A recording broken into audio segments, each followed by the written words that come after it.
கண்ணீரோடே விதைக்கிறவர்கள் கெம்பீரத்தோடே அறுப்பார்கள். சங்கீதம் 126:5 இப்படி சொல்லுவது. கண்ணீரோடு ஜெபிக்கிறீங்களா? ஒரு சௌரி இப்படி சொன்னாங்க, அழுது அழுது என் கண்ணில் கண்ணீரே இல்லைம்மா, எம்படுத்தான் அழுகுறதுன்னு தெரியல.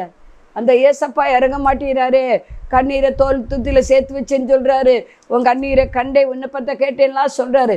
ஆனால் என் கண்ணீருக்கு எப்பமா என் கண்களை கண்ணீருக்கு விலக்கி காப்பாரு. என் கண்ணா பிரச்சனையே நான் பண்ணிட்டேம்மா, கண்ணில் தண்ணீராக வந்து அப்படின்னு ஒரு அம்மா அப்படி சொன்னாங்க. உங்களுக்கு அந்த நிலைமையா? ஒருவேளை கண்ணீரோடு நீங்கள் ஜெபம் பண்ணிகிட்டே இருக்கீங்களா?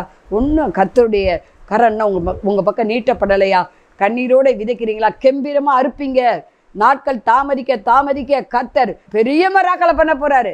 ஆண்டவர் செய்கிற அந்த மெராக்கலானது உலகெங்கிலும் ஆண்டவர் நம்ம மகிமைப்படும்படி உங்கள் பேரை விளங்கப்படும்படி செய்கிறார். லாசரு எடுத்துக்கங்க. லாசரு செத்து 4 நாள் ஆச்சு. அவன் வியாதியாக இருக்கும் போதே சொல்லி விட்டாங்களா? சொல்லி விட்டாங்க. கண்ணீரோடு அழுகுறாங்க.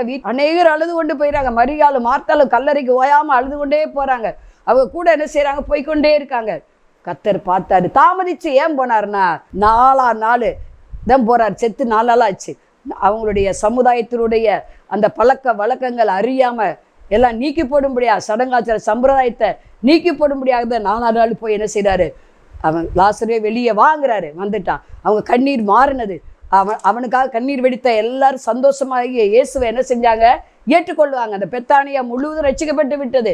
உங்கள் கண்ணீர் களிப்பாக மாறுவதற்கு ஆண்டவர் தாமதிக்கலாம். நீங்கள் கண்ணீரோடு விதைச்சிக்கிட்டே இருக்கலாம். நீங்கள் எந்தெந்த காரியத்தை உங்கள் பிள்ளைகளுக்கு அழுகலாம், உங்கள் புருஷனுக்காக அழுகலாம், உங்கள் மனைவிக்காக நீங்கள் அழுகலாம், வேலைக்காக அழுகலாம், சமுதாயத்துக்காக அழுகலாம், ஜனங்களின் ரட்சிப்புக்காக நீங்கள் அழுகலாம், ஊழியத்துக்காக நீங்கள் அழுகலாம். எதற்காக நீங்கள் அழுகுறீங்க? பிஸ்னஸ்க்காக நீங்கள் ஒருவேளை அழுகலாம், இன்னும் கடன் இருக்கேன்னு அழுகலாம். கண்ணீரோடு விதைச்ச நீங்கள் கெம்பீரமாக அறுக்க போறீங்க. நீங்கள் வேண்டிக் கொண்டதோடு நினைக்கிறத விட கர்த்தர் உங்களுக்கு அறுவடையை பெருசாக வைத்திருக்கிறார். உங்களை உலகெங்கிலும் சாட்சியாக நிறுத்துவதற்கு தான். பரிசுத்த ஆவியானவர் உங்கள் மேலே வரும்போது நீங்கள் பலனடைந்த யூதேயா, சமரியா, எருசலேமில் சாட்சியெல்லாம் இருப்பீர்கள். அந்த வாக்குத்தத்தம் உங்களுக்கு பலிக்கிறதுக்கு தான் கர்த்தர் தாமதிக்கிறார். கெம்பீரமாக அறுப்பீங்க. பதில நிச்சயம் நீங்கள் 1 கேட்டால் 2 தருகிறவர். ஆசீர்வதி.